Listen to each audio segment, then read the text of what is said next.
જય જય ગરવી ગુજરાત. અમદાવાદીઓ, ચોમાસાની શરૂઆત થોડા દિવસોમાં થશે. આપણે સૌએ જાગવાનો સમય આવી ગયો છે. કોર્પોરેશને તો પ્રી મોન્સૂનની કામગીરી પૂર્ણ કરી દીધી. હું અત્યારે આ મકરબા અંડરપાસ પાસે ઉભો છું. આજના સમાચાર પત્રમાં એક લેખ વાંચ્યો.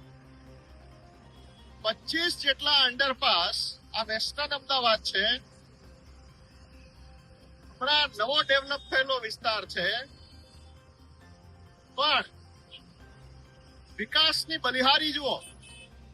સ્પષ્ટપણે એવું લખી દેવામાં આવ્યું કે પાણી ભરાશે, તમને કંઈ પણ થાય, કોર્પોરેશનની કોઈ જવાબદારી નથી. મને એ સમજાવો, કોર્પોરેશન શેની જવાબદારી લેશે? કોઈ ઝાડ પડી જાય, કોઈ થાંભલા તૂટી જાય, ખાડામાં માણસો પડે, ભૂવા પડે, માણસો બાઇક સાથે ગરકાવ થઈ જાય, કરોડો રૂપિયા ટેક્સના, જીએસટી અને અન્ય ટેક્સના ઉઘરાવવામાં આવે છે. આના માટે આ વિકાસની બલિહારી છે. એટલે મારી અમદાવાદની પ્રબુદ્ધ જનતાને વિનંતી છે કે ચોમાસું આવશે, અંડરબ્રિજ ભરાવાના જ છે, પાણીનો નિકાલ નહીં જ થાય ત્યારે આપણે સૌએ ચેતવું પડશે.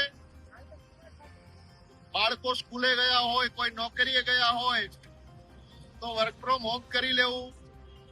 ગયા હોય અને પછી વરસાદ ચાલુ થયો હોય, રિટર્નમાં ખૂબ તકલીફ પડે તો ઓલ્ટરનેટ રસ્તાઓ લેવા અથવા ઘરે રહેવું. કોર્પોરેશનને શરમ આવી જોઈએ.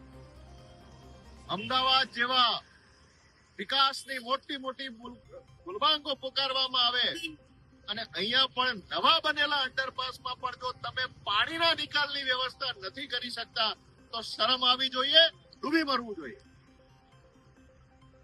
ગુજરાતની જનતાને વિનંતી છે કે જાગો, કંઈક તો શિક્ષણને મહત્વ આપવું પડશે. ભણેલા ગણેલા લોકો આવશે અને ભણેલા ગણેલા લોકોના હાથમાં શાસન જશે તો આવા કરોડો અબજો રૂપિયા નહીં વેડફાય. ભગવાન બધાને સદબુદ્ધિ આપે. જય જય ગરવી ગુજરાત.